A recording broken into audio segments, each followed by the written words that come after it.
BrahMos missile क्या होती है, अभी आपने ऑपरेशन सिंदूर के अंदर इस मिसाइल के पराक्रम की एक झलक देखी होगी, और नहीं देखी होगी तो कम से कम पाकिस्तान वालों से पूछ लेना चाहिए कि ब्रह्मोस मिसाइल की ताकत क्या है।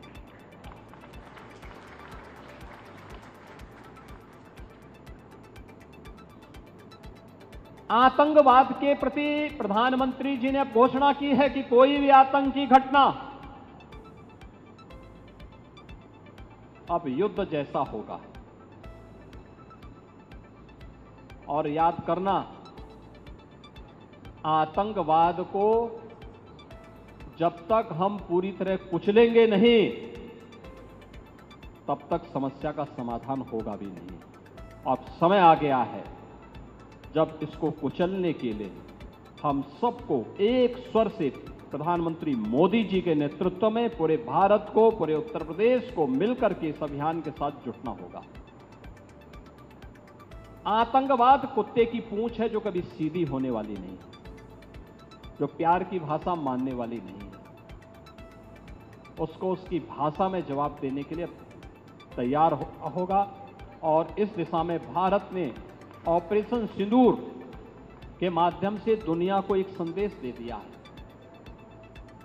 उत्तर प्रदेश के अंदर जो 6 के 6 नोड डिफेंस मैन्युफैक्चरिंग कॉरिडोर के हमारे विकसित हो रहे हैं, इन 6 के 6 नोड पर हमारा कार्य तेजी के साथ आगे बढ़ रहा है। इससे पहले हम लोगों ने कानपुर में, वहां पर रक्षा सेनाओं के लिए जो गोला बारूद बनता है उसके उत्पादन के एक केंद्र का वहां पे शुभारंभ किया था। बहुत बड़ा केंद्र बना है, आप जाएंगे अत्याधुनिक केंद्र है।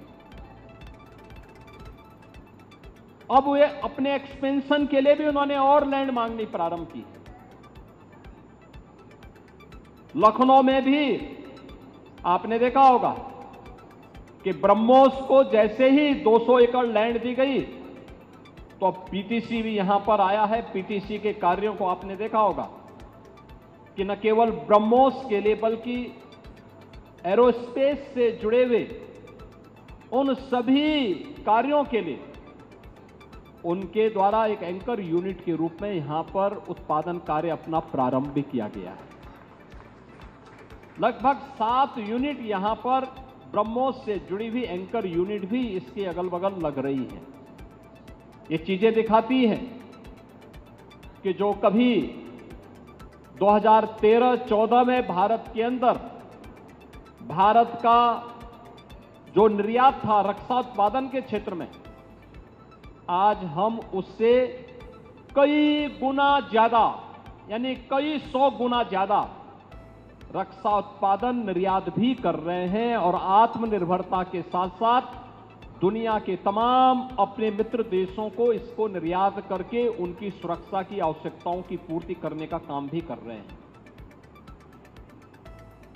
किसी भी स्वावलंबी देश के लिए आवश्यक होता है कि अपनी रक्षा आपूर्ति के लिए वह दुनिया के अन्य देशों पर निर्भर होने की बजाय स्वयं उस लक्ष्य को प्राप्त करे। आज पूरी दुनिया के अंदर आप देख रहे होंगे युद्ध अलग अलग क्षेत्रों में हो रहे हैं, अलग अलग क्षेत्रों में हो रहे हैं। उन क्षेत्रों में अगर आप देखेंगे कि अगर जिन देशों के पास अपनी स्वयं की रक्षा उत्पादन की क्षमता नहीं है, वे देश इस प्रवर्तमान अभियान के एक अलग थलग पड़े हुए दिखाई देते हैं। लेकिन जिनके पास अपनी आत्मनिर्भरता है रक्षा उत्पादन के क्षेत्र में, वे दुनिया के अंदर पूरी धमक के साथ आगे बढ़ करके अपने कार्य को आगे बढ़ा रहे हैं।